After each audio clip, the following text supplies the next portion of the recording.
Dear students, welcome to our learning session. I hope you remember what we studied in our previous session. You know how the magnificent Casuarina tree appeared to the poet.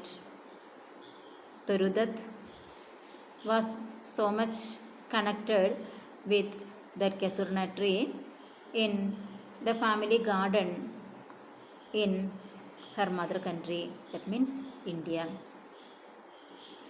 In the first stanza, we found the magnificent picture or the huge python-like creeper on that Casuarina tree and the beauty or the attraction of that Casuarina tree.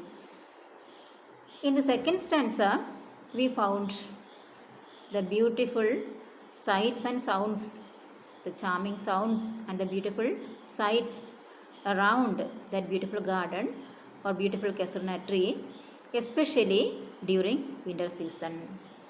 I think we enjoyed the figures of speech like a simile and metaphor in those stanzas.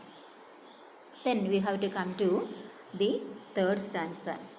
I think you remember the Casuarina tree. That means any kind of trees that have segmented stems and slender drooping twigs that resembles horsetails and bear tiny scale-like leaves.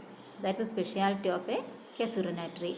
So there was a huge Casuarina tree and some attachment for the poet towards the Casuarina. So we have to come to the third stanza. So please.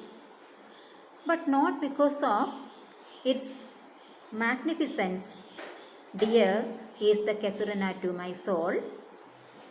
Beneath it we have played, though years may roll. O sweet companions, loved with love intense, for your sakes shall the tree be our dear. Blent with your images, it shall arise in memory, till the hot tears blend mine eyes. What is that dirge like a murmur that I hear, like the sea breaking on a shingle beach? It is the tree's lament, an eerie speech that haply to the unknown land may reach. So let us come to the literal meaning of this stanza. The poet affirms that the tree is so dear to her not because of its magnificence only, but for the memories of her childhood beneath the boughs of that tree with her beloved companions. So here her beloved companions are her deceased brother and sister. It has been many years now, still she gets energy from her sweet childhood memories beneath the tree. The tree is one dear to her and capable to fill her eyes with tears. Many years passed, still she hears the murmur-like sound from the boughs of the tree, like a sea breaks on pebbles in the banks. Its sad murmur, raised by its branches, may reach far-off lands. So let us come to the line by line meaning. So the poet admits that not because of its magnificence, magnificence means beauty, not because of the beauty that dear is the Casuarina to my soul. The Casuarina is dear to my soul not because of its beauty alone. Then the poet says, beneath it, beneath means below. Below it we have played. We means poetess, her deceased brother Abju and sister Aru.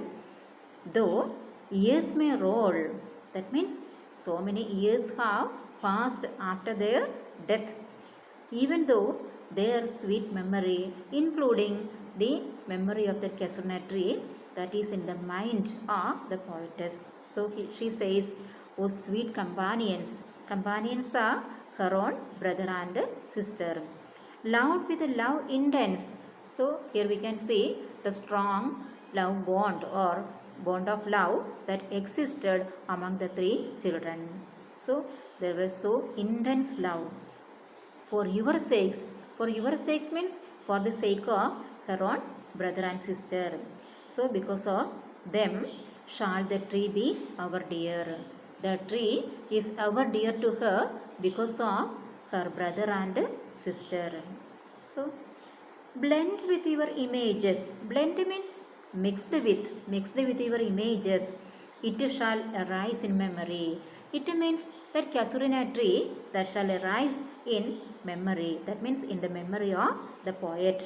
Till, that means up to the time, hot tears blind mine eyes. Mine here means mine, her own eyes.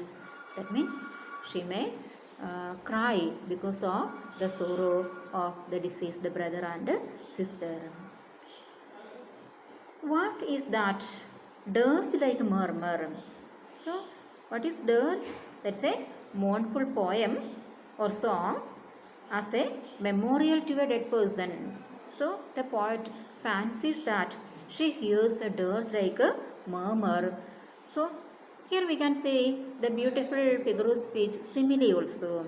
Here that murmur is compared to, let us see, like the sea breaking on a shingle beach. Shingle means small smooth pebbles. So the dirge of the tree that is similar to that of the sound of the sea breaking on a beach full of small pebbles. So what a beautiful comparison that we can see here. It is the tree's lament. Again, the poet comments that it is the tree's lament and airy speech. So, that lament appears to the poet as an airy speech means fear-inspiring speech that haply to the unknown land may reach. So, the poet fancies that the unknown land, that means land of the dead, up to that land, this mournful cry or mournful lament that may reach. So here we can see the melancholic description of the sea or the melancholic situation. So we can see the sudden change of the cheerful mood of the second stanza to the melancholic mood of the third stanza. Then we have to come to the fourth stanza.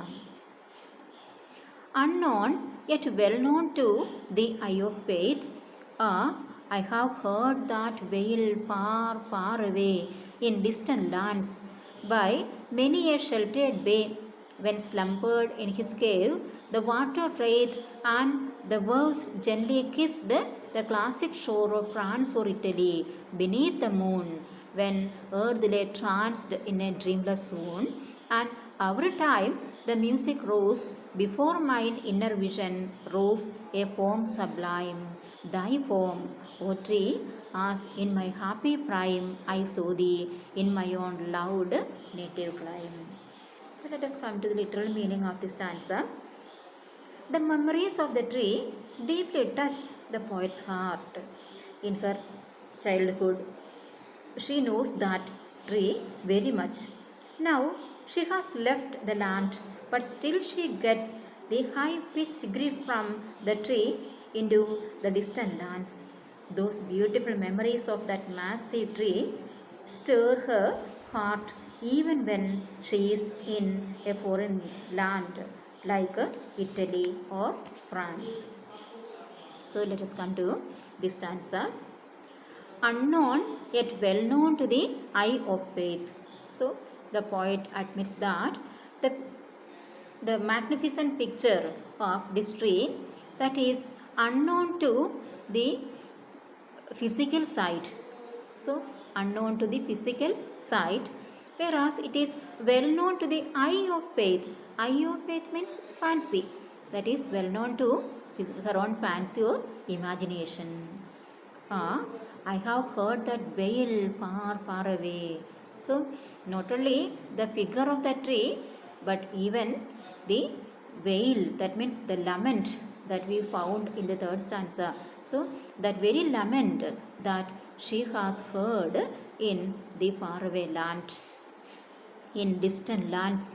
So wherever she may be in distant lands, by many a sheltered bay. That means sheltered bay means sheltered by or distanced by body of water. That means in a foreign land. Then she mentions or she pictures that land, especially during a moonlit night. She could hear or she could fancy the very sight and sounds. So, in distant lands, by many a sheltered way, when slumbered in his cave. Slumber means sleep. Slumbered means slept in his cave. Cave here we have to say that may be grave. The water wraith. Water wraith means wraith as a ghost or a person's likeness seen just after that person's death. So we have to say there is she fancies there is a presence of a ghost-like figure, and the waves gently kissed the classic shore.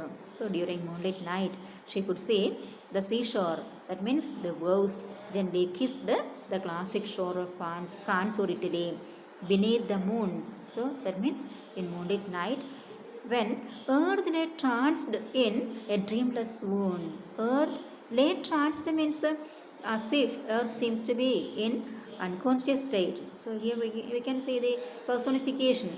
Earth is compared to that of a person. So earth lay tranced, fell unconscious in a dreamless swoon. Swoon also means faint, fell unconscious.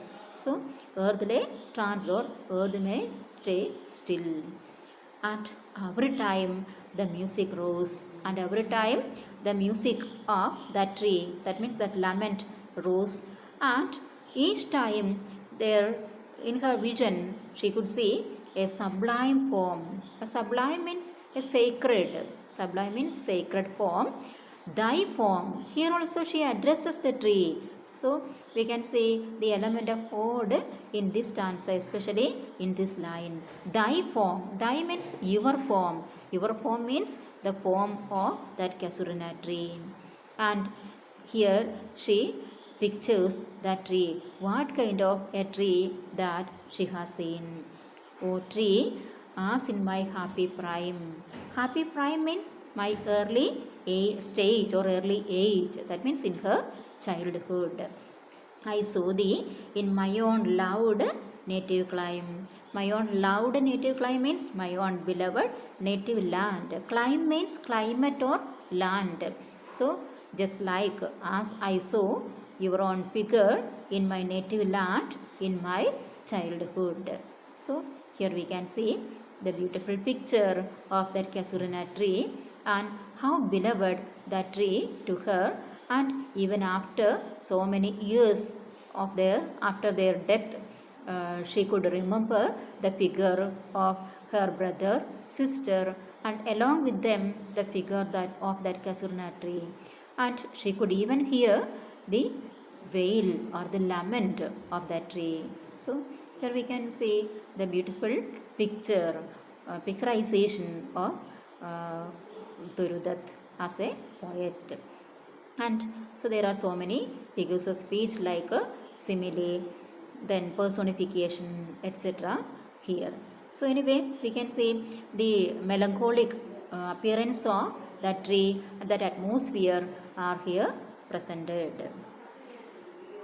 So we have to just figure out the love of nature presented in these lines by the poetess. So we can say, knowingly or unknowingly, we can see some environmental elements in the poems of Tirudutt.